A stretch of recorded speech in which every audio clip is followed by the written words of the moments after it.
This is your reminder that the BBC has yet to address the consistent transphobic leanings in its news coverage, and while the team behind Doctor Who is not connected to this in any way since this is a BBC-owned property, I'm going to keep pointing it out until the problem gets resolved. Links in a pinned comment below if you don't know what I'm talking about. I'll stop saying it when it stops being a problem.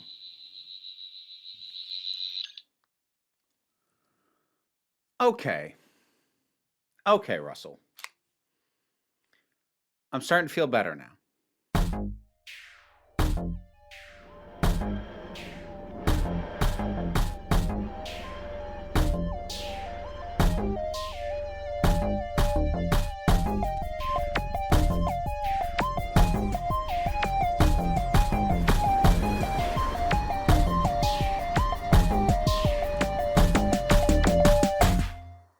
So for folks who don't know what I'm referring to, I put out a video a little while ago, not here, actually my secondary channel, The Break Room of Geeks. Subscribe over there. That's where most of my review material goes, unless I have more than just my opinion to put out about it, or it's Doctor Who.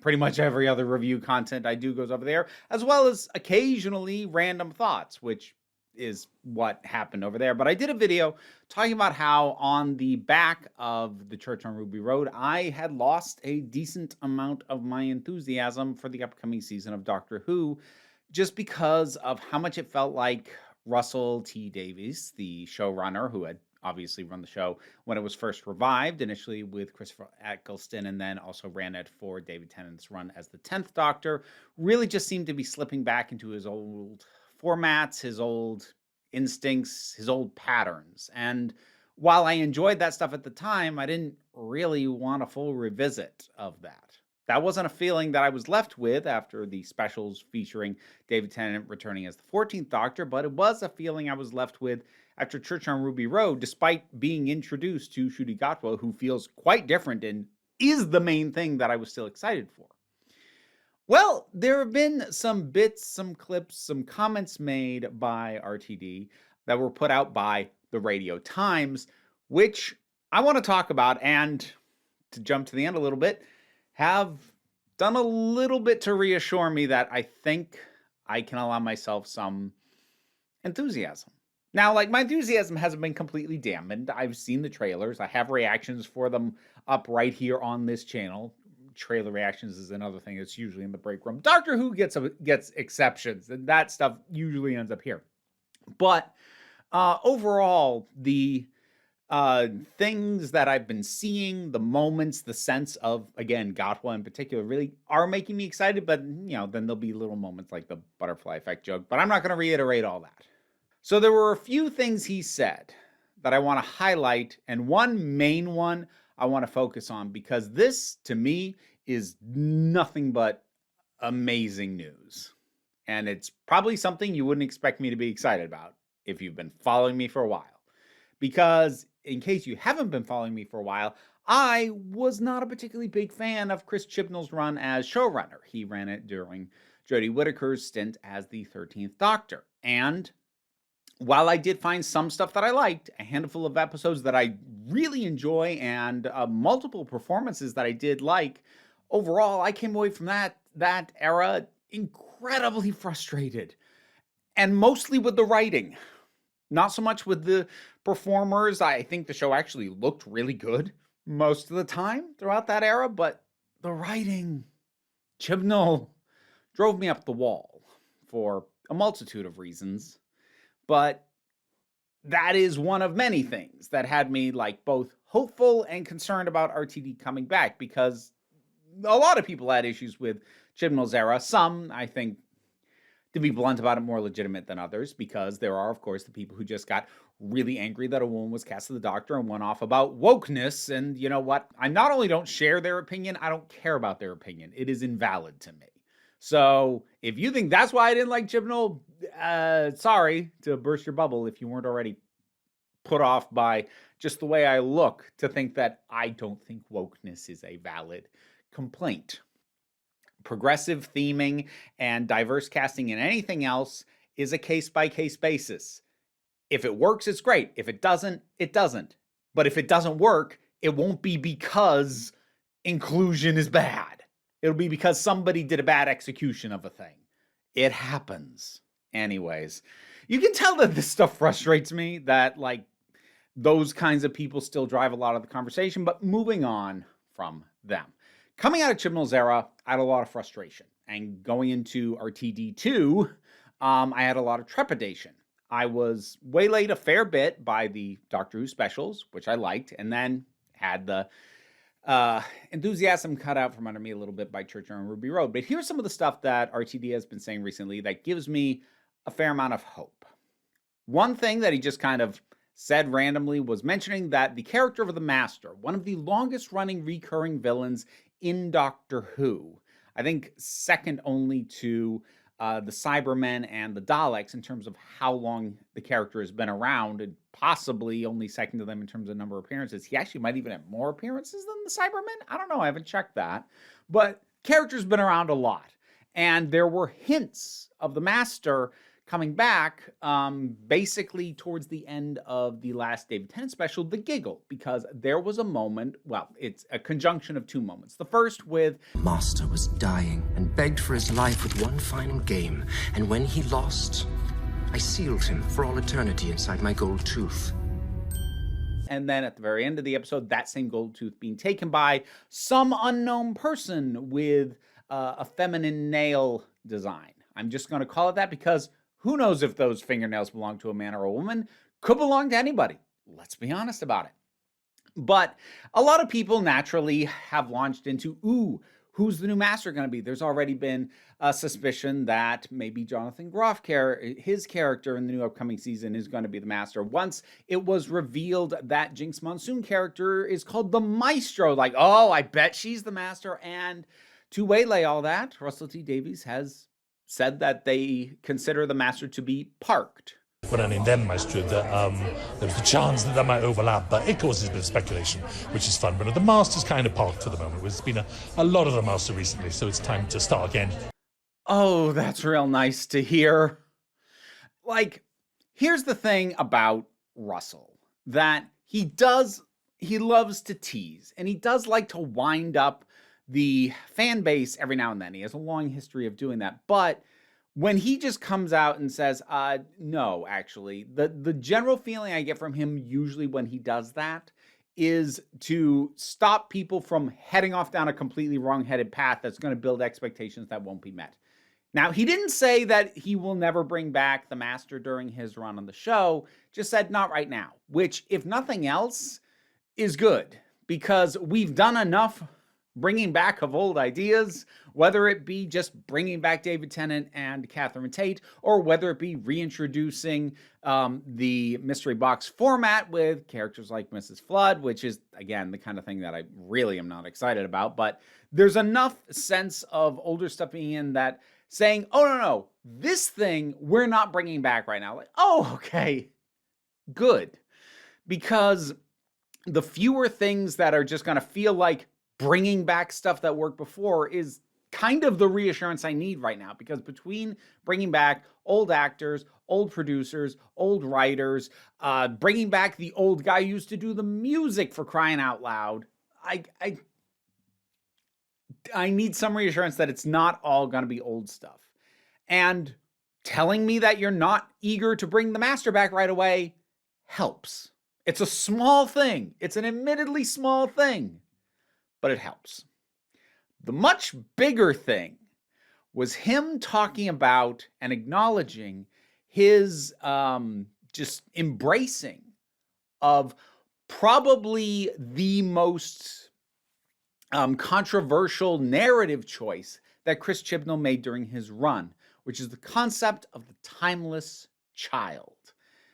RTD basically said, yeah, we're going to do stuff with that, and here's what I want to do with that. Now, if you've been here for a while, you might think that that makes me go, ugh, because first of all, not only did I not like the Timeless Child as an idea, I'll kind of reiterate it real quick, because I know with Doctor Who coming back and this being a new season, there might be people who have not gone back or maybe skipped to the Chibnall era or whatever, so I will reiterate exactly what went on there. Just give me a second. But I really didn't like it at all. I thought it was not only a bad idea, but the episode in which it was revealed is just a horrible episode. It's a badly made episode. Even aside from that major element, you remove that, it's not like the rest of the thing works. It's a disaster of a finale. And I'm on record as saying repeatedly, because I would see a lot of calls from other fans who didn't like it for sometimes reasons similar to mine, sometimes reasons that I think are legitimate but aren't ones I agree with, sometimes because it's something woke Chibnall did and please undo it. But regardless, lots of people were making calls for retcons, and in response to that, I would always say, I don't want him to retcon it. I want him to ignore it. I want him to pretend it didn't happen. Don't give it oxygen. Leave it alone. Treat it the same way that both fandom and the show itself has treated the stated fact back in the Doctor Who TV movie from the 90s that the Doctor is half human. I'm half human. On my mother's side. Note from the editing room, just to head some people off at the pass, I know it sounds like he might be making a joke here. It's actually affirmed elsewhere in the movie by the Master that the Doctor is in fact half human. It's a plot point. I couldn't find a decent clip of that bit, so I had to go with this one. This thing's a pain in the ass to find. I work with what I had. That has never been brought up again in the show because it's a terrible idea. And to retcon it, you have to acknowledge it. Better to leave it alone. And again, I am on record saying multiple times that was how I thought RTD should handle the Timeless Child reveal. Instead, he intends to embrace it. And you might think that makes me go, oh, cripes, come on, don't. Actually, I think this is brilliant. This is wonderful. Now, quick reiteration about what the Timeless Child is. It was revealed in the finale of Chibnall's second season that he ran that the Doctor is in fact not a Gallifreyan. They are not a Time Lord. They are not native, in fact, to this entire reality and plane of existence. They are, instead, a being of completely unknown origin, likely another dimension altogether, and the Time Lord's ability to regenerate, which is core to Doctor Who mythos, the ability of Time Lords and Gallifreyans to, on the verge of death, completely change their face and basically have another shot at life, that originates completely with the Doctor. The Time Lords didn't figure out how to do it. They found this orphan being that could do it and took it from the Doctor. A lot of fans hate this for a multitude of reasons. For many people, it's just messing too much with the lore.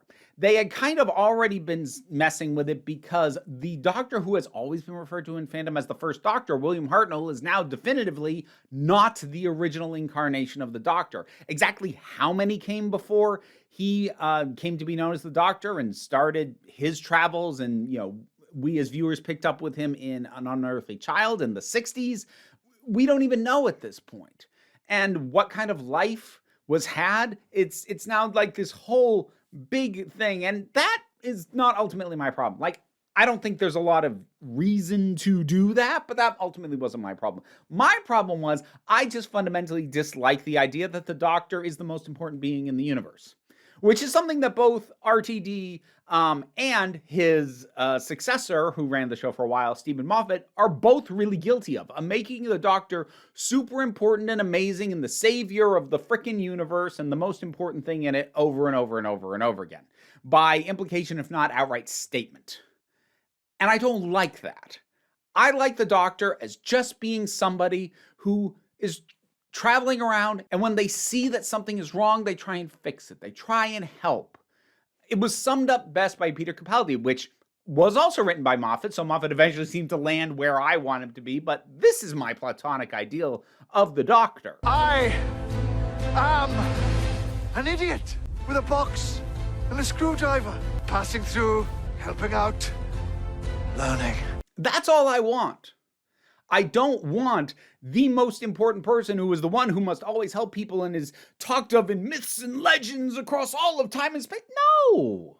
And taking the Doctor and making them the reason that Time Lords can even regenerate at all is the epitome of making the Doctor the most important special thing in the history of ever. Not by their actions even, but by just some quirk of their physiology and the uniqueness of that. Like, that's not what I want from Doctor Who. And this, amongst other reasons, was why I really, really, really disliked it.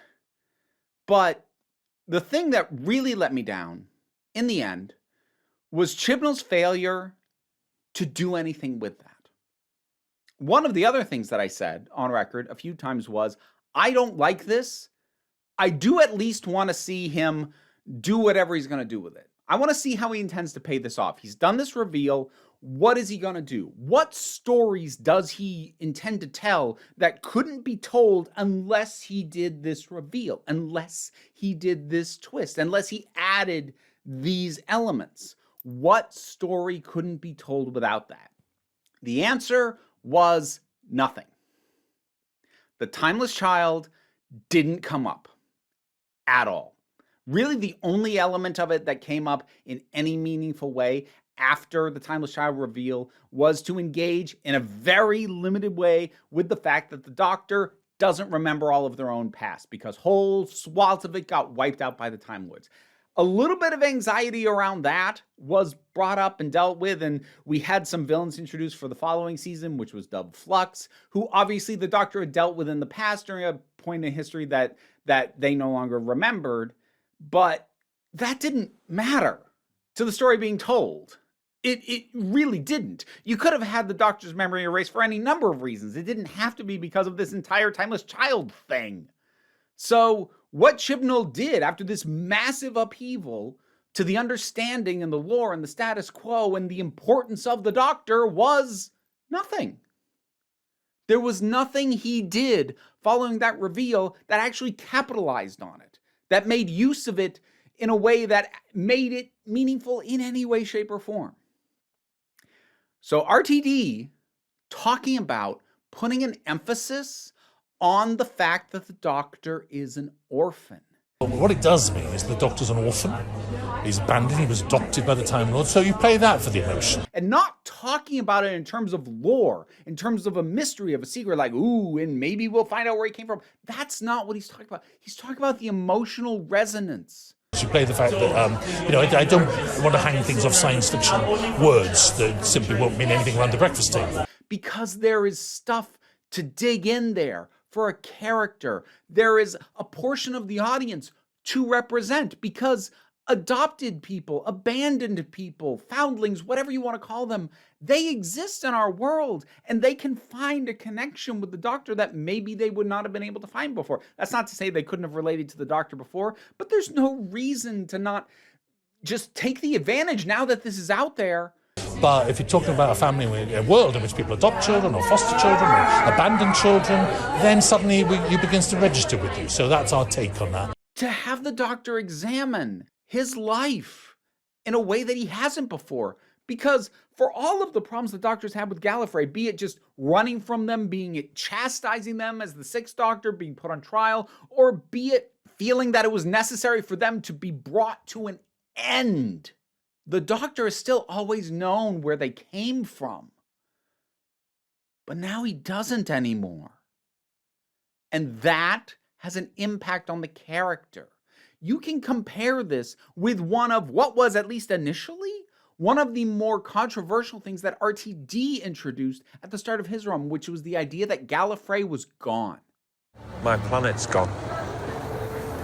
It's dead.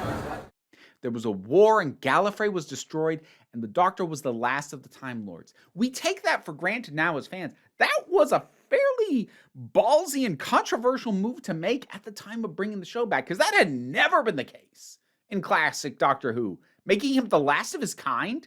My issue with that is it leans into the idea of the Doctor as super special, one of a kind, most important thing ever. There is that aspect to it, but there's also more to it than that, because he was able to tell stories and aspects and bring out these resonances with the Doctor's character that couldn't have been there otherwise. I'm a Time Lord. I'm the last of the Time Lords. The weight of being the one who, he thought at least initially, it kind of got undone, i.e. didn't happen at all, like timey-wimey. Lore is weird in Doctor Who, if you don't already know that, but certainly at the time, for the 9th, the 10th, and the 11th Doctor, at least initially, to carry the weight of having lost everything, and more to the point, being the one who chose to bring it to an end, digging into the resonances, to the trauma, to all that he was carrying, it wasn't something dealt with like in a tiny moment, like it felt with Chibnall in The Timeless Child. The most we got out of it was the Doctor getting hold of this watch that holds the forgotten memories and opting to lose it in the TARDIS. That one scene of angst is pretty much all we got. That was even close to meaningful under Chibnall's run. But under RTD already, even just with Tennant as the 14th Doctor in episodes like Wild Blue Yonder, we've already gotten tastes of the kind of emotional resonance RTD intends to milk out of this. You don't know where you're from. How'd you know that? Simply put, RTD understands the value of actually building something out of a reveal like that. It's very clear that to him the utility of it isn't the lore, isn't the background, it's how does this impact the characters, which is a question that it seems like Chris Chibnall never asked himself while writing Doctor Who. I'm not going to go so far as to say Chris Chibnall is incapable of it, because I watched the first season of Broadchurch, and he did some stuff there and then milked great emotional resonant character moments out of it. Maybe that got undermined in the later seasons. I never bothered watching them because the first season seems so self-contained. I'm like, why would anybody even make a second season, much less watch it? But regardless, within that first season, there were some heavy reveals and twists and mysteries brought about, but they then resulted in strong character and emotional writing that Chibnall just never brought to Doctor Who. He did this massive shake up to the status quo, to the lore, to all this other stuff, and then just did nothing with it. And I cannot help but admire that RTD saw that, came in and said, there's an opportunity here. It hasn't been used yet. I'm going to be the one to use it. Good on you. And also, keep in mind, he's coming off the back of having done something that I did at the time and honestly still think is a bad idea, which is bringing back a previous actor to play the Doctor again in a new incarnation. The concept of the 14th Doctor, which was David Tennant coming back to play the character again, is a terrible idea. I'm not even going to say I thought was. No, I do still think is a bad idea. But RTD milked really good drama and even story elements out of it that you couldn't tell if it wasn't a returning incarnation of the Doctor. It wouldn't have resonated the same way. These stories wouldn't have been the same. They would have been, at the very least, different, if not lesser, for bringing back an old face. Aspects of, I would say, the least so with the Star Beast, but definitely multiple of the aspects of Wild Blue Yonder. It wasn't your fault. I know! The entire dynamic between the Doctor and Donna, that needed to be an established dynamic. Again, it didn't necessarily have to be Tennant in particular, but it kind of needed to be somebody who already had an existing established rapport with a companion. It had to be that kind of pairing. Otherwise, that story wouldn't have worked. And similarly with the Giggle and the way that that ends in the Bi-Generation, another thing that I think is a pretty bad idea, but I already did a video defending all that. But again, resulting in an emotionally resonant ending that I don't think you could get unless you did something like that. Now, you are not required to like these things that RTD did. If you are of a mind that the things that he did with those developments was not worth what happened, like if you feel like the connections and the dynamics that are core to Wild Blue Yonder weren't worth bringing back an older Doctor, or that the 14th Doctor getting a happy ending isn't worth the Bi-Generation, that's fine. But at least grant me he did something with it. He didn't do it just for the sake of doing it. He did it in order to do something that would not have worked as well, if at all, without those adjustments, which is the exact thing that Chibnall failed to do. If he had done anything with The Timeless Child, anything meaningful at all, for the characters, for the world, for just anything, I probably still wouldn't have liked it, but at least I could see, oh, That's why you did it. So that you could do XYZ. But there's nothing. And he's gone on record saying that he considers the story done. And I'm sure there will be some defenders out there who just be like, well, he was leaving it for other people to pick up. Bite me on that.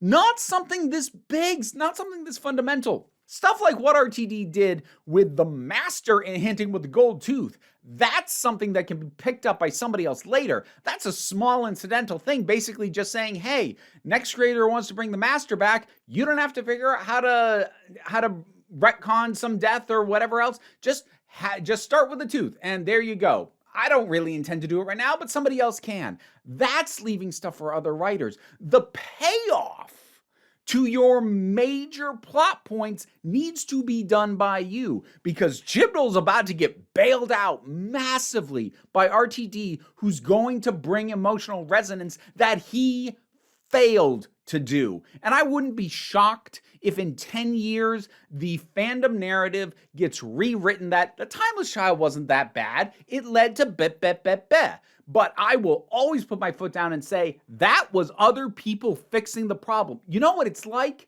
It's like how on the back of The Killing Joke, which is a both famous and infamous Batman story, one of the things that happened in there is that Barbara Gordon, aka Batgirl, was shot by the Joker and paralyzed. And that is something that even Alan Moore, who wrote that, doesn't really stand by anymore. But some people would defend that, going, oh, but later on, she became Oracle, and we got all this really cool stuff with the new versions and twists on the character, and she became really great disabled representation. And that is all true, but that was not why it happened in the first place. That was other writers later picking up the pieces and trying to make lemonade out of that lemon. And that is what it looks like RTD is going to at least try to do with The Timeless Child. How much he's going to dive into it, I don't know. I kind of hope he doesn't touch the logistics of it. But going for the emotional resonance of what potential there was to the idea of the Doctor being an orphan, yes, go for it. Somebody should. Chibnall sure didn't. And as a nice bonus, the other comment that RTD made that I feel like is worth highlighting is just how wonderfully casual he is about LGBTQIA plus representation in Doctor Who. Well, it's funny, you see, I don't think of it as representation, I think of it as life. It's my life. And I kind of rather bemused when people sort of say, you're representing things now, because I think that's just people I live with and know and love, and it's very normal to me. I don't know any other way to make things. But you know what else I really loved about that? He also made sure to be clear that this is fully open. This is not meant to exclude straight people. There's stuff for straight cisgender people too. Everybody is welcome. I think Doctor Who's a great big open door for everyone to come and see. Even if you're straight as a nail, then come and watch, because there's lots in this for you. And I'm really glad that he said that, not just because it's a great sentiment, it's kind of the way that it should be, but also because it just makes the people who are going to claim that he's deliberately trying to alienate all the non-woke people, all the normal people from Doctor Who. Yeah, what you consider normal says a lot about you. But the people who are going to claim that just look like even bigger assholes than they already did. He said, you're welcome to be here, and you're just going to hurl crap at him. Okay, all right. There aren't that many situations where I think trying to be the better person is of much use in the culture war nonsense, but every now and then, yeah, that was a good time to do it. And that was just the cherry on top of all this. RTD doing something, anything with The Timeless Child. What'd you think about all this? Whatever your thoughts are, drop something down in the comments. Let's talk about it. Patreon is where I pay the bills. Next week, no, not next week. Saturday. Jeez, time is going by fast. Saturday, this week, I'm going to put out a video talking about what my hopes are for the new season. What I am hoping we will see. I'm going to try and keep it as positive as I can, because I want to go into this with a good feeling. Part of the reason I wanted to do this video is because, well, I wanted to talk about part of the reason I'm in a better mood and give it the proper due it needed and not have it eat up a ton of time in that video. But for now, Thanks so much for listening to me. There's links down in the description for other stuff that I do if you're interested. But don't worry too much about it. What I really want you to remember, you are beautiful, you are valid, and you are loved. You are the council. I'm just running the meetings. And until next time, this council is adjourned.